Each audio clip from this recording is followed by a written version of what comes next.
may be seated. How's everybody doing this morning? I saw some of you showed up at 10 o'clock this morning, excited about the 11 o'clock service. Pretty awesome, huh? I woke up at 2 o'clock in the morning just to set my alarm, or my clocks right, so I made it on time. I got an announcement before we start into this. Obviously, you see the stage up here. I am loving this extra part of the platform. I mean, I get to spit and slobber all over you, and I get to bring it. But this is all set up because we got a homecoming choir coming tonight. And with that, there's just been a lot of work getting ready for that. And typically, there's a large group of you. As soon as the service is over, you guys are always faithful to do this. We get this whole gym tore down, all the chairs put away in about 25 minutes to a half hour, and you guys are great at that. However, this Sunday, you're not going to be tearing them down because we got a group coming in tonight. However, we still need help for a little bit just to bring some more chairs up on the platform. And what we're going to be doing is taking the chairs from the sanctuary into here. And so here is what Jack has instructed us. I'm going to read it to you, okay? I don't want to mess this up. Please leave all the chairs that are set up for homecoming choir tonight. I already mentioned that. Jack could use some help setting up for tonight. If you can help, he will be by the resource room to let you know what needs to be done. Do y'all know where the resource room is? Straight back. Follow the half-court line all the way back. Jack will be there, all right? And we need help. It'll take a few minutes. The more help we get, the better, so we can get set up for tonight. Does that all make sense? Okay. If not, meet back by the resource room. We've been on a series on a life of significance, and what I've really enjoyed about this series is people have been challenged to make a difference in this world. That we believe this, that God created us not to live just a mediocre, uneventful life, but God created us to make a difference. And what's been fun about this series is I've been getting calls, I've been getting texts, I've been having people meet me in the office, just sharing with me what God has been placing on their heart and their life on how they can live out a life of significance.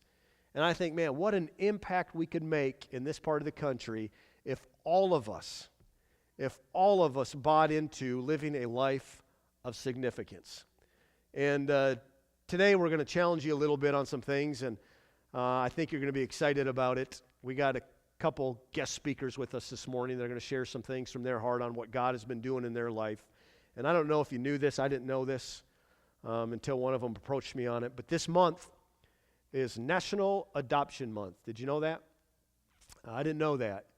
But it's a month where we set aside just to celebrate and maybe take special notice at adoption. And adoption is a big deal in my family. My three youngest siblings have all been adopted. And they're a huge part of my life and my family. People come up and say, well, is that your stepsister or your stepbrother? And we don't even use that language in my family. That's my brother and that's my sisters. And they've just become just a big deal in my life. And I often wonder, where would they be if it wasn't for adoption? And so when it comes to a life of significance, I just want to have a few in our congregation just share a little bit of what God has been placing on their heart and how God has been using them to live a life of significance. And listen, I mean, they brought it this morning. I mean, they brought the thunder this morning. And you will be blessed by this. And my challenge for all of us is this, is that we would be open to whatever God would say to us this morning. Because again, I believe this morning, you will be challenged. And so my first guest I want to introduce to you today, many of you know her, is Jennifer Dice. And so I'd like Jennifer to come on up.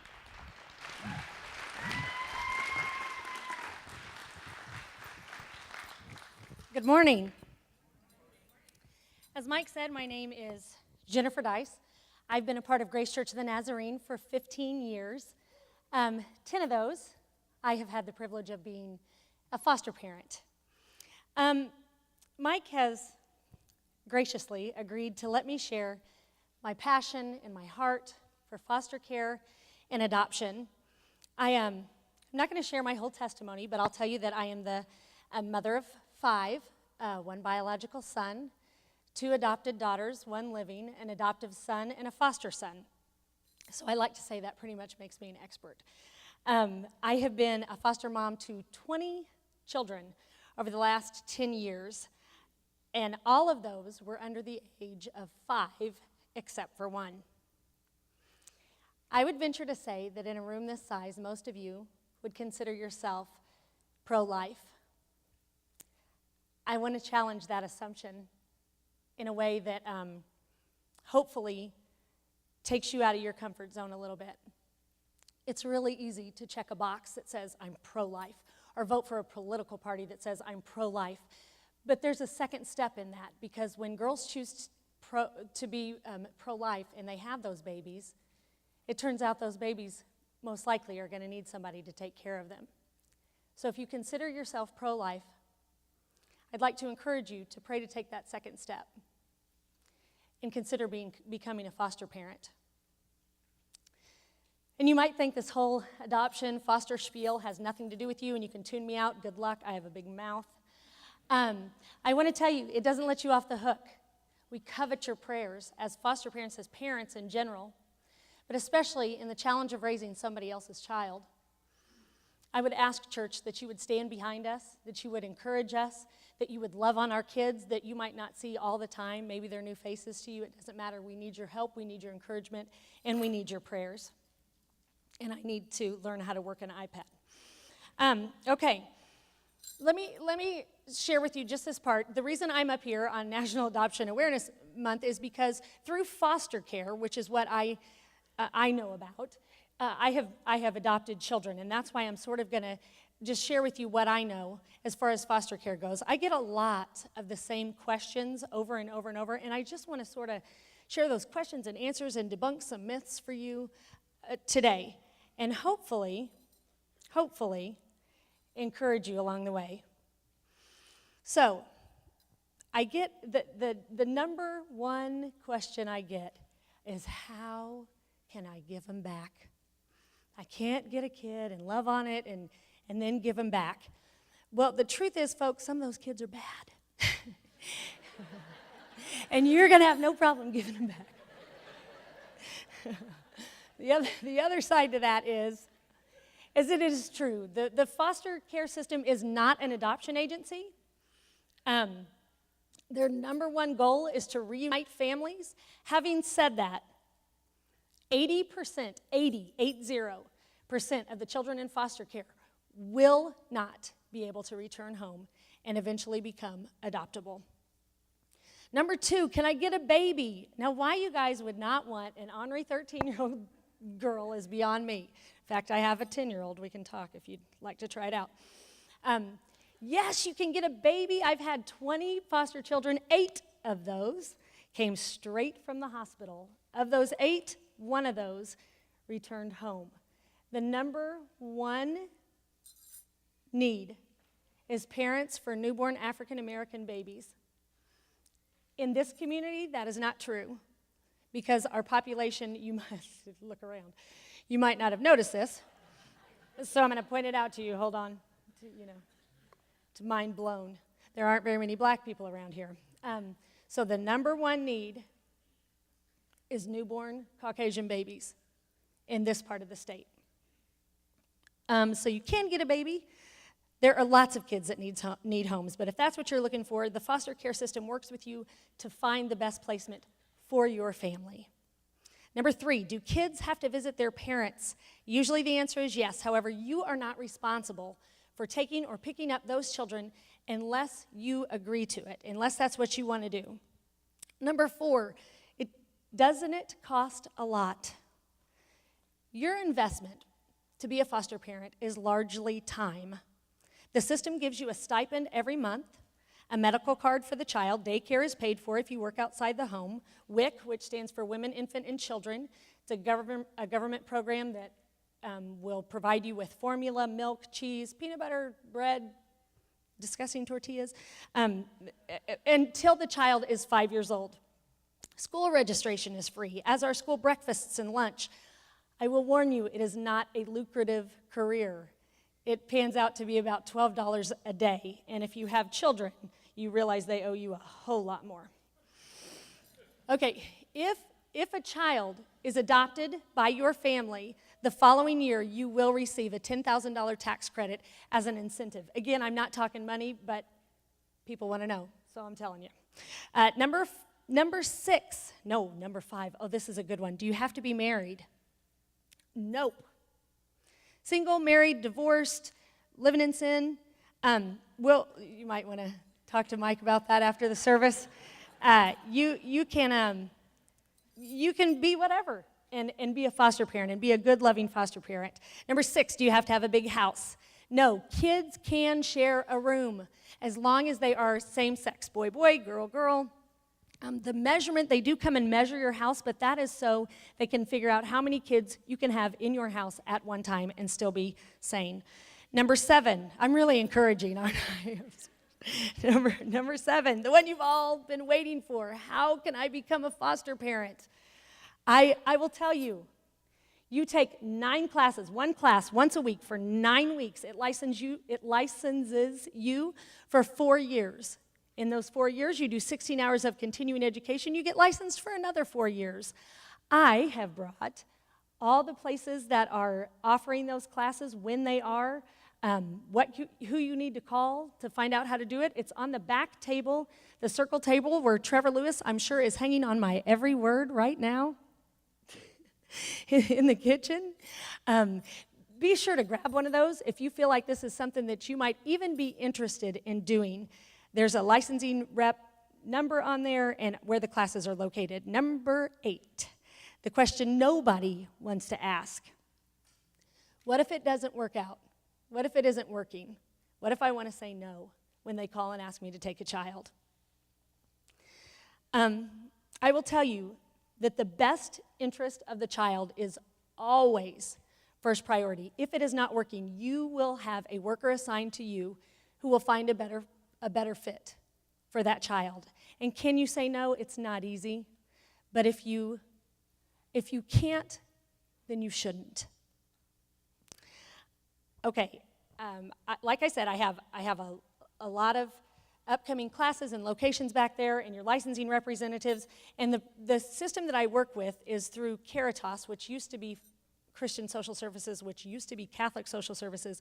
And I'm only giving you that information because that's the only thing I know. There are other agencies. If you are interested, please do not hesitate to get a hold of me. Please, if I've not answered a question, if there's something you want to talk about, if you're scared to death, call me. The church has my number. I just want to leave you with a scripture. It comes from the Old Testament. It's in the book of 1 Kings, and it's chapter 19. It's verses 11 and 12. The Lord said, and he was speaking to Elijah, he said, "Go out and stand on the mountain in the presence of the Lord, for the Lord is about to pass by." Then a great and powerful wind tore the mountain apart and shattered the rocks before the Lord. But the Lord was not in the wind. After the wind, there was an earthquake, but the Lord was not in the earthquake. And after the earthquake, there came a fire. The Lord was not in the fire.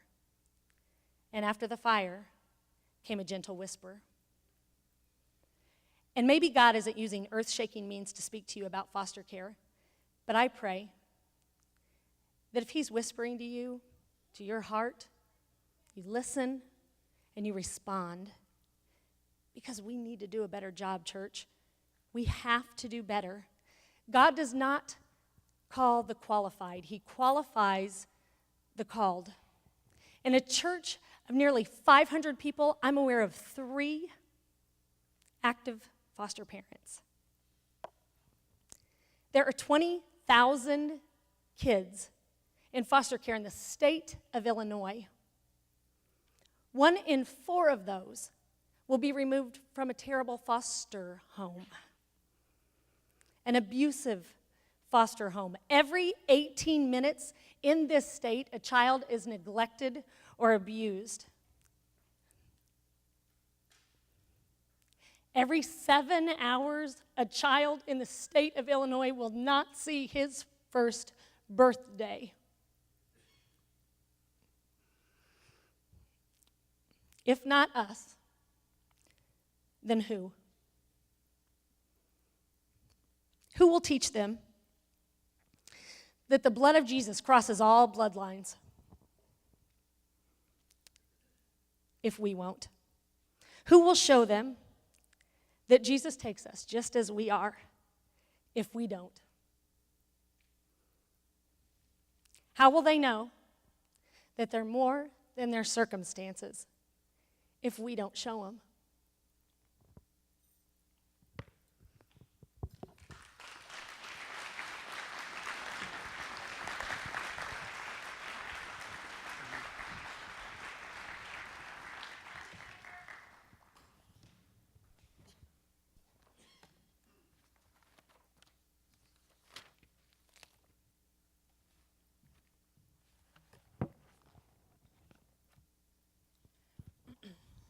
Hi, my name's Kristi T-Burnt.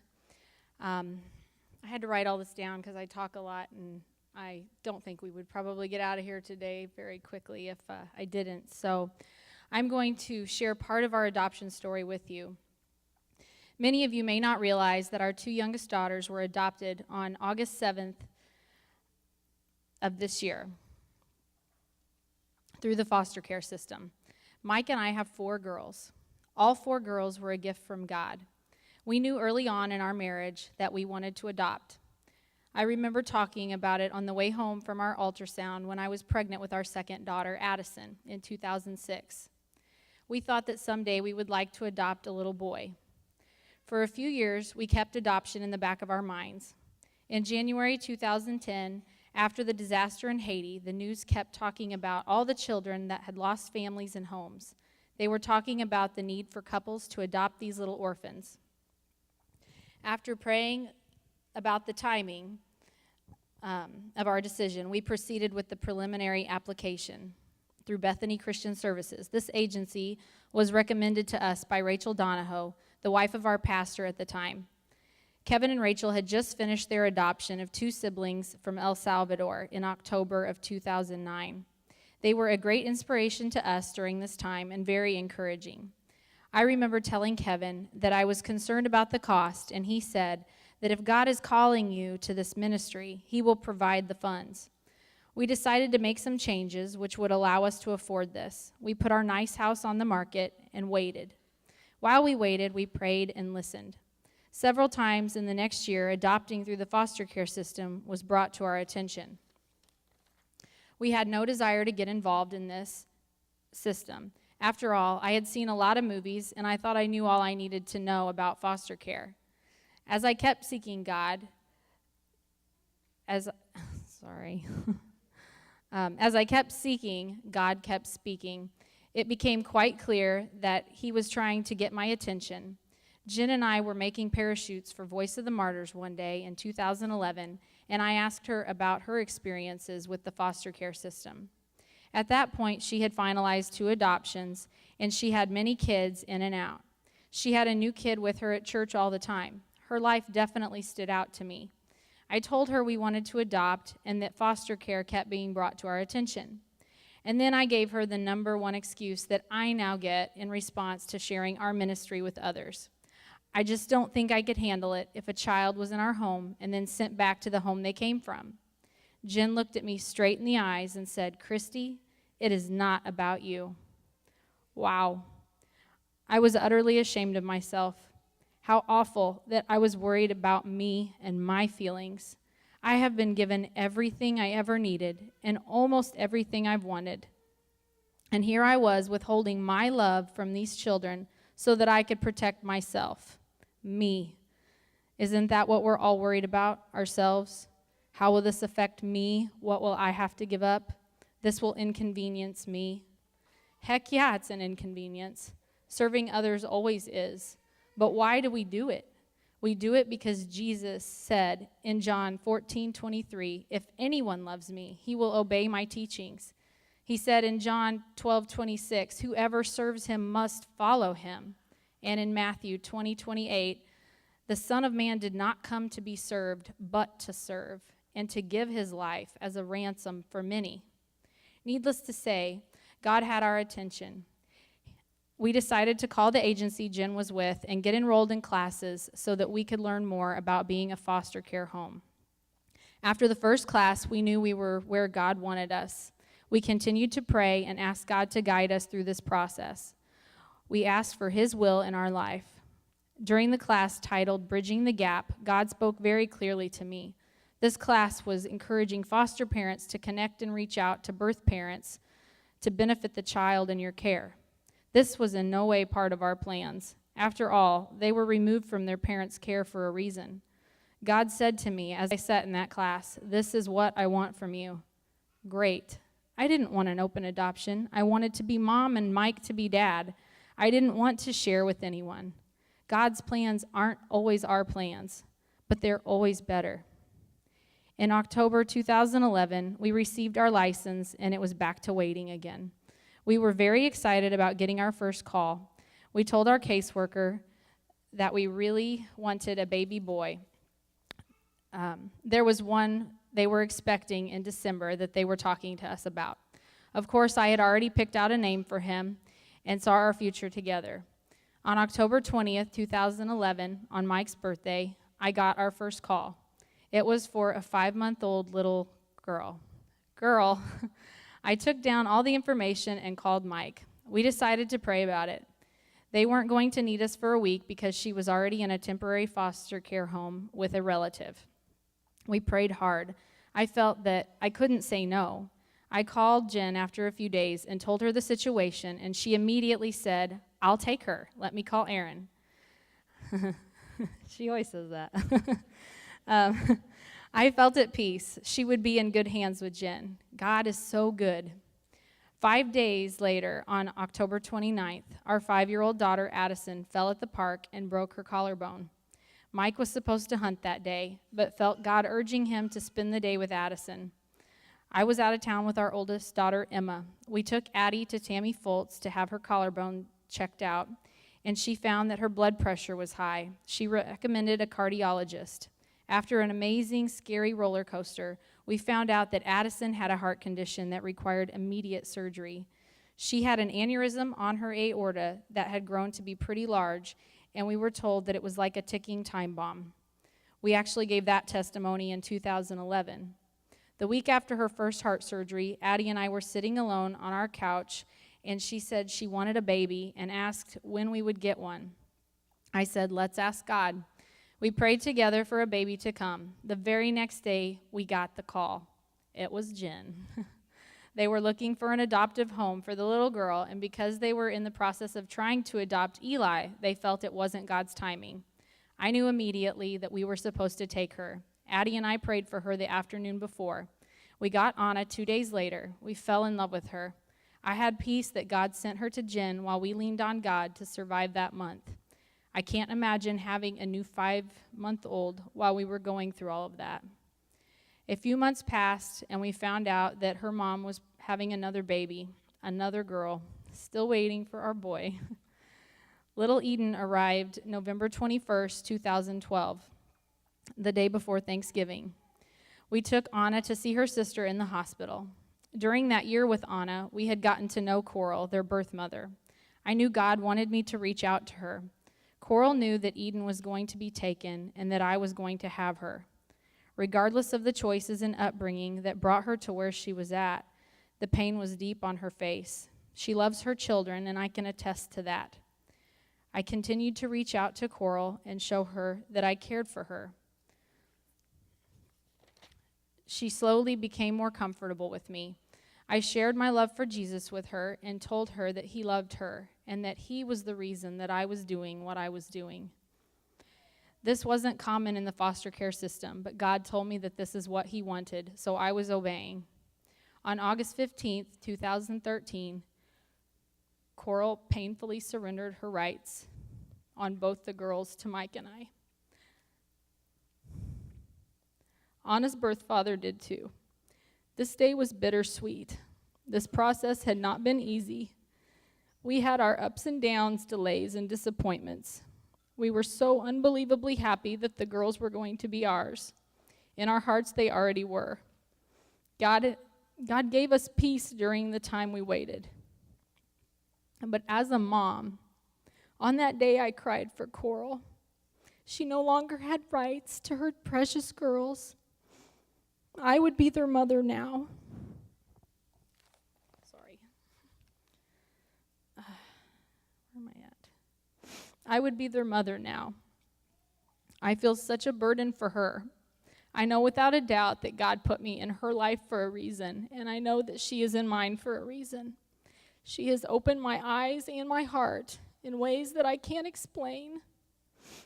We officially adopted the girls together on Thursday, August 7th of this year. Happiness does not explain what we felt when they took their new name as T-Burns. We have 4 beautiful, unique daughters, all given to us by God. He has a plan for each of us. Our story is just one of so many. Not everyone is called to foster or adopt. But that ache you are feeling right now in the pit of your stomach,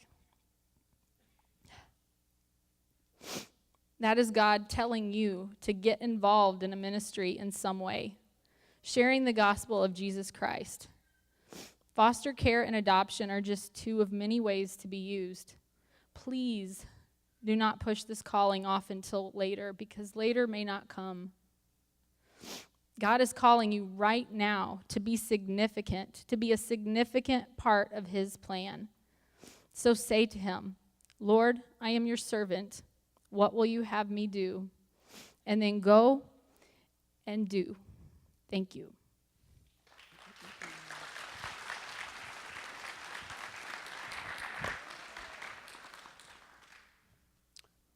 Well, my name is Mike T-Burnt, and I also have notes just because I was afraid that as soon as I got in front of you, I'd remember nothing but my name.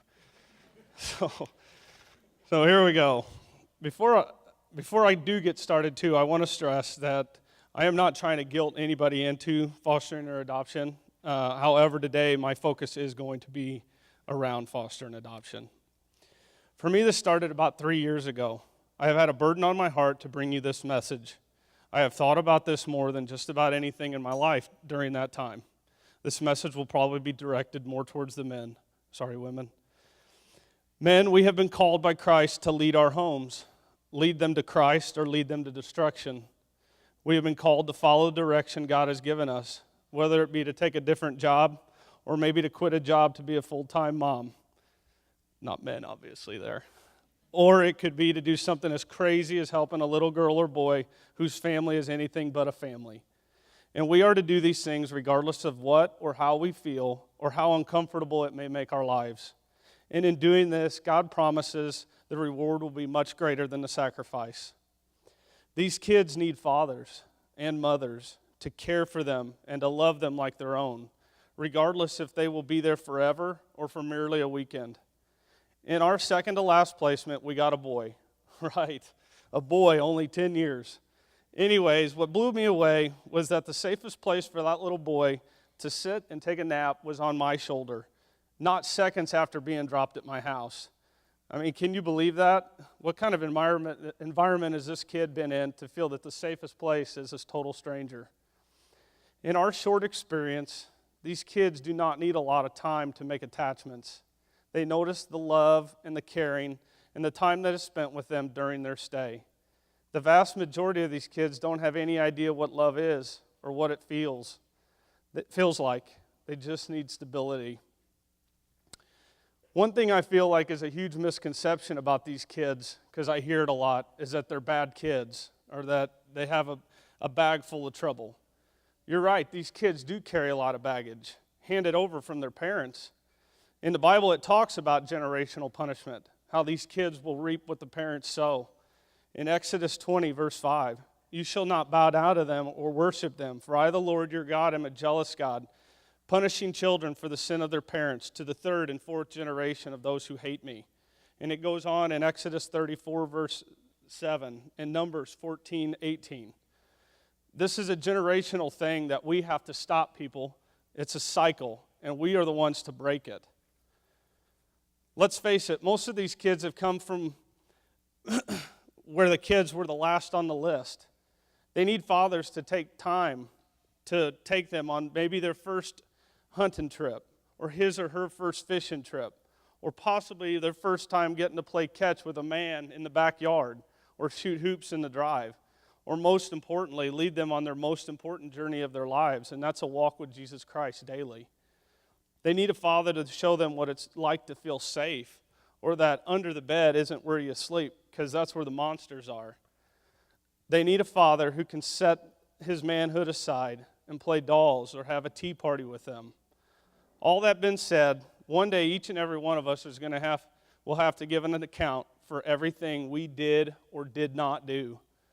And I am asking you to listen to God's guidance. Follow your hearts. He won't mislead you.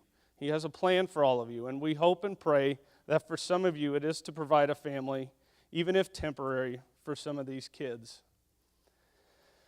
3 years ago, I had to make that decision. Do I drag my feet and miss out on an opportunity of a lifetime, or do I go all in and trust God's plan and be blessed more than I could ever imagine?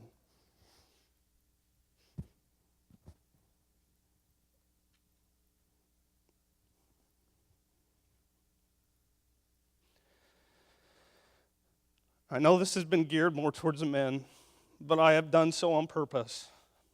As a man, I know what it feels like to ride the brakes or hold back and hope that this life-changing decision that could disrupt all my plans would just blow over.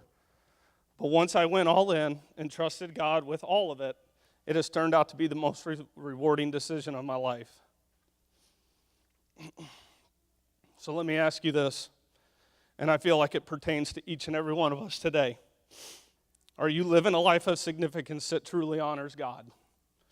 Jesus' half-brother James said it this way in James 4, chapter 17. Anyone then who knows the good he ought to do and doesn't do it, sins. Thank you.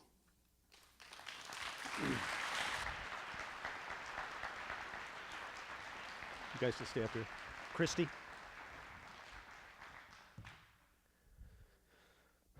It's real people that God is using in a very significant